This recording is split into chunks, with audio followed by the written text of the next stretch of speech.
नमस्कार मित्रांनो, सर्वांचं स्वागत आहे आपल्या यूट्यूब चॅनलवरती। तर बघा, जे काही महाराष्ट्र पोलीस भरती आहे ती सध्या एक एक जिल्ह्यांचे रिक्त जागाचे अहवाल म्हणण्यापेक्षा थोडक्यात आपण त्याला जाहिरातच म्हणू। तर ही जाहिराती बाहेर आल्यात, फक्त जाहिरात का म्हणू, कारण तुम्ही सोलापूर ग्रामीणची जर एक रिक्त जागांचा तक्ता बघितला तर पूर्ण टोटल रिक्त पदाचे जे काही अहवाल आलेला आहे जसा की तो जाहिरातीप्रमाणे आलेला आहे। मित्रांनो, ज्यावेळेस तुम्ही पेपरला जाहिरात बघाल त्यावेळेस डायरेक्ट तेच कॉपी डायरेक्ट तुम्हाला पेपरमध्ये बघायला भेटणार आहे। फक्त डीजी ऑफिसचा आदेश येणं बाकी आहे आणि तारीख डिक्लेअर करणं बाकी आहे की बाबा ह्या तारखेपासून ह्या तारखेपर्यंत फॉर्म भरण्यात येणार आहे। तर नेमकं फॉर्म कधी भरणार येणार आहेत एक अपडेट मोठे आपल्यापर्यंत आलेले आहे। तर त्याचं एक कारण महत्वाचं म्हणजे बघा मित्रांनो, उद्या इयत्ता 12वीचा निकाल आहे आणि तो निकाल लागणार आहे दुपारी 1 वाजता। तर सर्व पास नापास जे काही होतील त्यांचं सर्वांचं स्वागतच आहे मित्रांनो।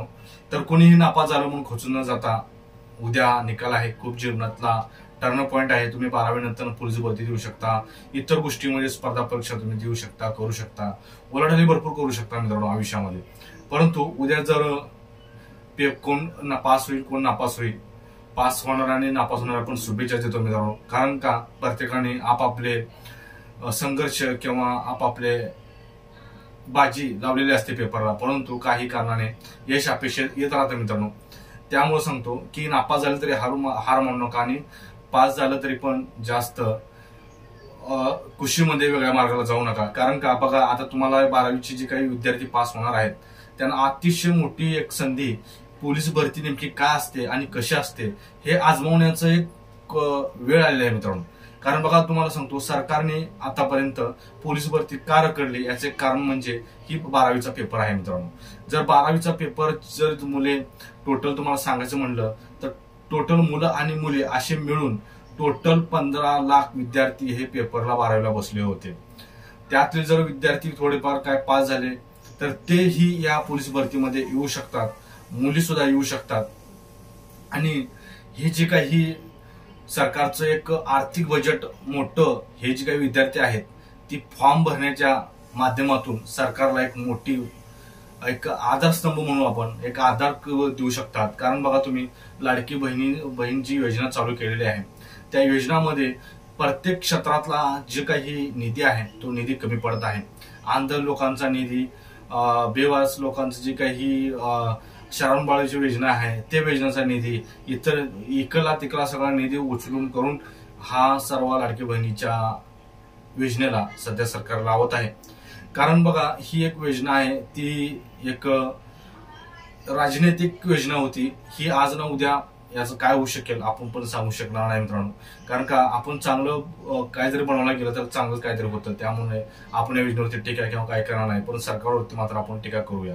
कारण का बऱ्याच योजनेचे पैसे हे इकडं लाडक्या बहिणीला लावलेले आहेत। आणि दुसरा मुद्दा, आता तुम्हाला समजू शकला असाल की 12वीचा जे काही पेपर आहे झाला मार्चमध्ये, त्याचा निकाल आता उद्या दुपारी 1 वाजता हा निकाल लागणार आहे।